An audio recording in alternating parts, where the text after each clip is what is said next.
Hello there, Scott Walker back again. As I promised, I'd come back to you with some more of my narrative poetry. It's taken a while to come back this time with work commitments and other things going on, but today I've got three poems for you that are based on my daily walks around an area of Napier called Park Island, and the first one's called Park Island Imagination.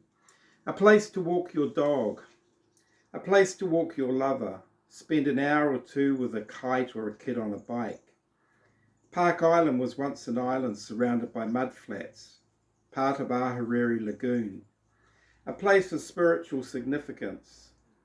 It's time to see things as they really are, beauty in all its imperfection, nature expressing herself, a chance to say good afternoon to a stranger or a smile shared between two people who will never know each other. A large black dog watches me from a distance, as skeltering clouds remind me of my total insignificance in the world of things. The limbs of pine and native trees bend towards the winter sun. Tuis feast on a cherry tree, a rare sight, two kiraru in the Kauai. The thoughts inside my head melt away. I'm mesmerised by a fantail with white eyelashes and cinnamon breast, who circles me, teasing me, saying, touch me if you can. I stretch out my foolish hand that is not received. The rustling of miners in the long damp grass, reassuring me that I'm not alone. Moments later I'm startled by the sound of beating wings above my head. A black swan's shadow falls at my feet. A gentle climb along the narrow path, my eyes look upward to the tree line. This is the edge of Western Hills Cemetery, a resting place for bones. No one lives there except lost ghosts, still trying to find their way home. Choosing the right fork, I continue walking along the stop bank. Below, a rake of ducks drift along the green and brown of the Taipo stream as it meanders on its way back to the estuary. The drone of the expressway fades from my mind, transported from this moment back 500 years. Now standing amongst the toitoi on the edge of a dense native forest of beech and manuka. I am not the invisible time traveller.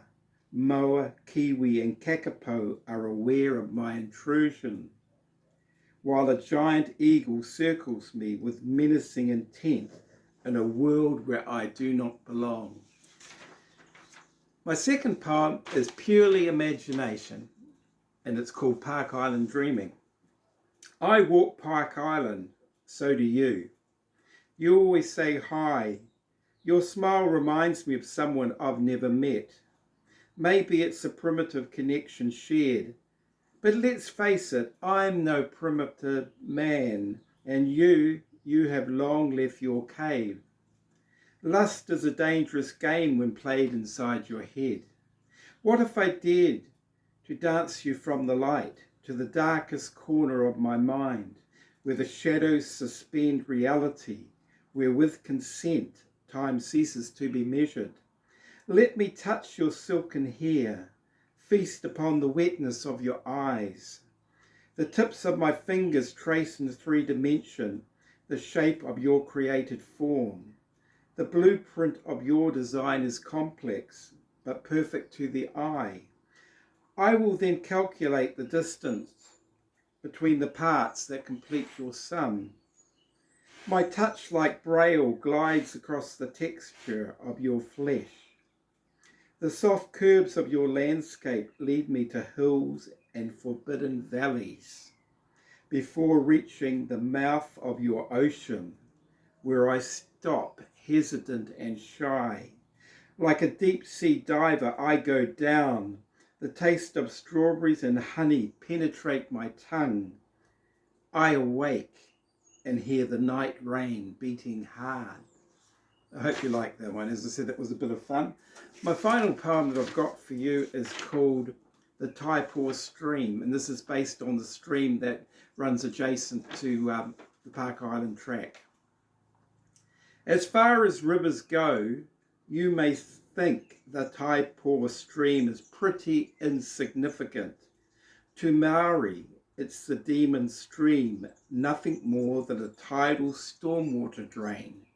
Lately, I've been thinking about borrowing a kayak and taking a river journey, seeing where it will take me. This has been on my mind for some time. From Taradale, meandering through Park Island under Prebison Expressway to the wetlands of the foot of Poriety Hills, leading me into Ahuriri Estuary, nothing now between me and Argentina. Sometimes we just need to see what's going on below the surface. Sometimes we need to get a little dirty. Sometimes we need to feel uncomfortable. Down there below the cloudy brown water and the aquatic weed are big, fat, black eels. Tiny native fish avoid the predator of the stream, the gambusia or mosquito fish, Mexico's gift to Aotearoa. Sometimes I just need to stop and look into the faces of the people walking the banks of the Taipo and imagine what's going on just below the surface. Thank you. I hope you enjoyed that. We'll catch you again.